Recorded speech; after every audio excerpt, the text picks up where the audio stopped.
Nisamot na may nung kagwapa si VP Sara Duterte. Walang epekto yung impeachment na pinupukol nila laban kay VP Sara Duterte. Bihira nga lang ito nagsusuot ng yung mga formal taga pag may okasyon, di ba? Pero kitang-kita mo na mas lalong gumaganda si VP Sara Duterte ngayon.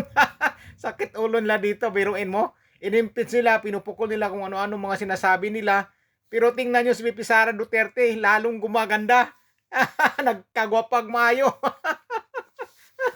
Sakit ulo nila dito pag nakita nila ito na ano ba itong nangyari. Inimpeach natin, mas lalo mang gumaganda. Nagbo-blooming man lalo. Ini-impeach, pero tingnan nyo, lalong gumaganda.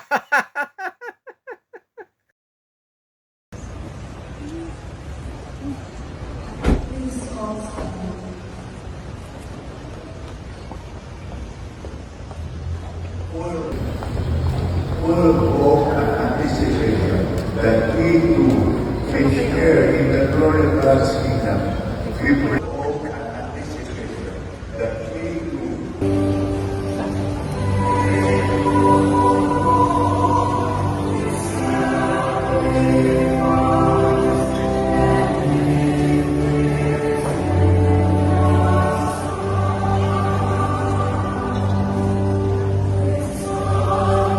Sinabi ni Jose Castro na baseless, Ito na naman. baseless at nonsense daw yung sinabi mo na ano daw.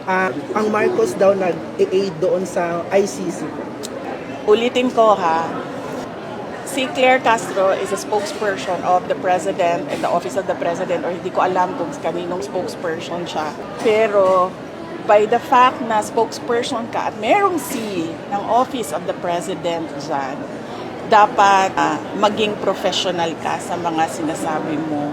She doesn't have the liberty na tulad sa atin, no, na pwedeng magsalita ng kahit anong iniisip natin at kahit anong opinion natin.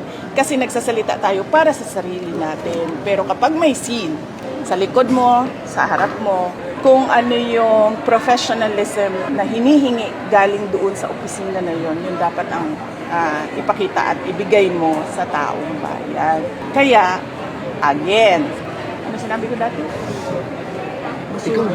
Issue sa kanila yung pagpunta mo sa Quezon City Jail to visit Marcoleta, Defensor, and Jigoy. Kumusta yung pag-usapan mo?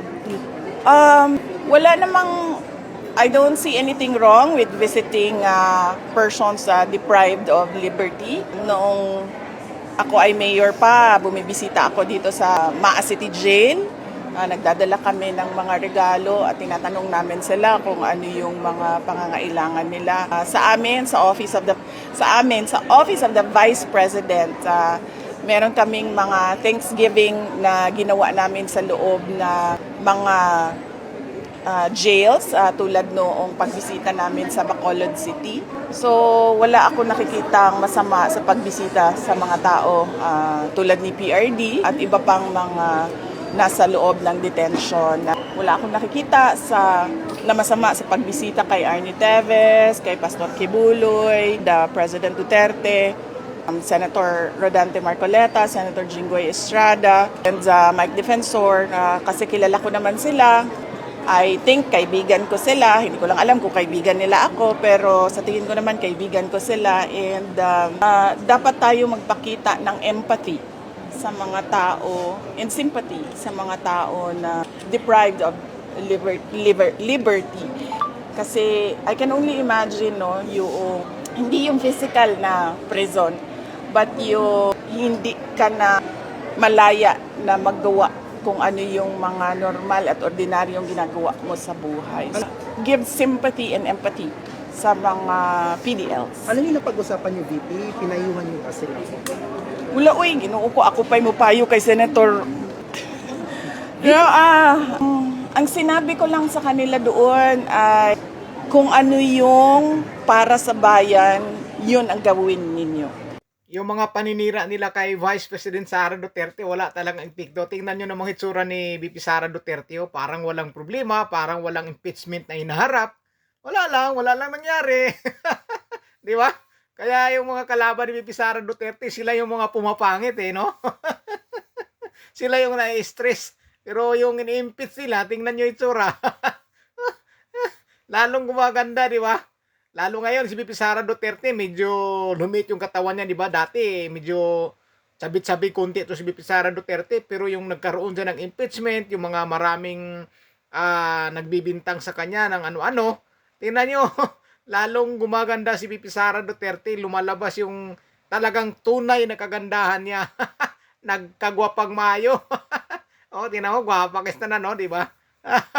Ito ang talagang hindi nila kayang anuhin, sirain yung isip ni VP Sara Duterte sa mga paninira nila, sa impeachment nila, na di umano si VP Sara Duterte nagnakaw ng pera, naglustay ng pera, pero walang epekto. Ganun talaga siguro kapag wala kang ginawang kasalanan at yung mga binibintang sa'yo ay hindi totoo. Kaya walang epekto para kay VP Sara Duterte yung mga binibintang nila sa kanyang katawan, di ba? Yung iba pa niyan, pag ganyan nagkaroon na may mga binibintang, may impeachment, stress na at hindi makakatulog, tatanda ng mabilis. Pero kabaliktaran, sa nangyari dito kay Vice President Sara Duterte na imbis ma-stress, imbis na tumanda ng maaga, mas lalong gumaganda, nagkagwapag maayo.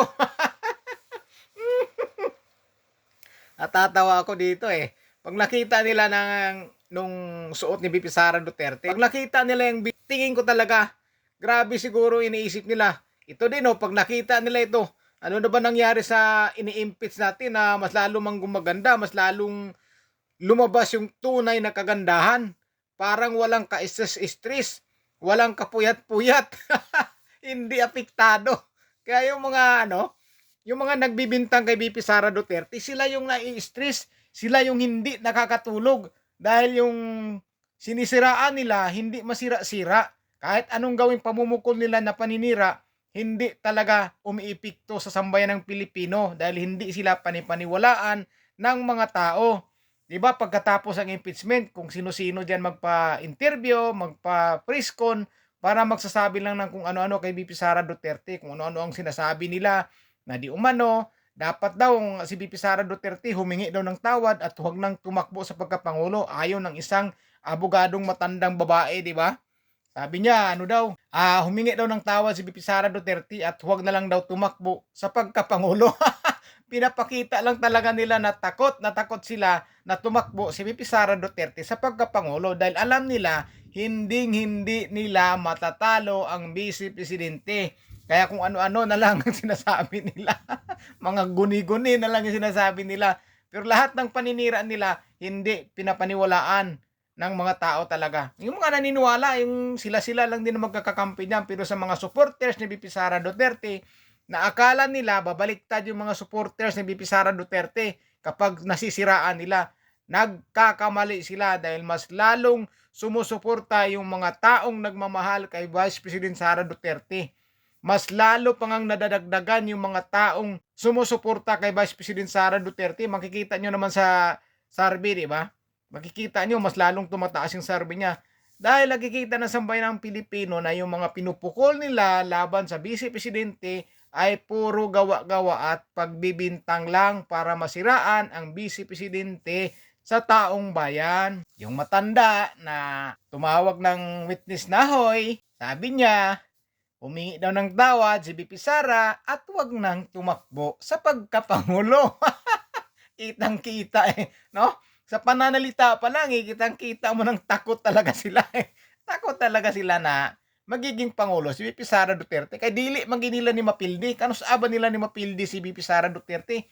Kung mudagan sa pagkapangulo si VP Sara Duterte, dili gyud nila mapildi ang Vice Presidente. Walay makapildi sa iyaha. Bisag kinsa pa iyang kontra, walay makapildi sa iyaha. Mao ginay tinuod. Yan ang katotohanan na hindi nila mababaliktad dahil ang gusto ng sambayan ng Pilipino o karamihan ng sambayan ng Pilipino ay si VP Sara Duterte. Yan ang hindi nila kayang baliktarin, hindi nila kayang agawin kay Vice President Sara Duterte yung support ng mga Pilipino sa kanya. Kaya yung paninira nila, yung impeachment nila, walang epekto yan. Nakikita naman natin si VP Sara Duterte, di ba? Tingnan nyo, habang nagsasalita siya para sa sambayan ng Pilipino, ano yung mga suot niya? Simple lang, kundi nakaputi na ganyang pulo, nakapulo shirt na green, nakapulo shirt na itim, minsan blue, Yan lang laging suot niya, tapos naka-pantalon, naka-rubber shoes lang yan. Napakasimple. Nagsusuot lang ito ng mga formal pag may mga okasyon, di ba? Kagaya nung misa na yon na nandoon siya, di ba? Doon lang natin siya makikita, paminsan-minsan lang. Hindi kagaya ng iba dyan, pagka nagharap sa mga reporter, grabe kung mga kasuotan, di ba? Ang haba ng mga palikpik sa balikat. Pero ito si VP Sara Duterte, napakasimple lang. Kulay itim, kulay blue, kulay green, kulay puti. Yan lang palaging suot. Polo shirt lang ang suot palagi.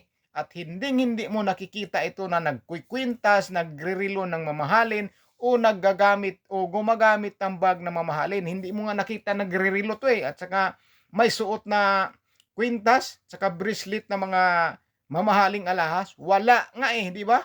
Simpleng babae.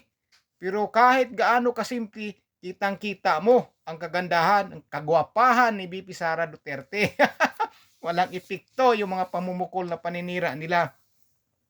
Pagkatapos ng impeachment hearing, kanya-kanyang ano yun sila, pa-interview, kanya-kanyang press-con, tapos ang sasabihin nila, paninira laban kay VP Sara Duterte. Yan ang lagi nilang ginagawa eh. Pagkatapos talaga ng hearing, sisiraan nila si VP Sara Duterte. Nung akala nila maniniwala yung mga tao sa kanila, hindi naniniwala ang mga tao sa mga sinasabi nila. Nakakaumay na yung mga sinasabi nilang paninira na hindi naman totoo.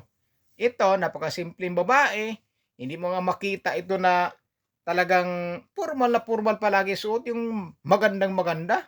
Kung talagang nagsusuot ito si VP Sara Duterte ng magagandang damit, napaka-social, ay sos, labas ang talagang napakaganda nito.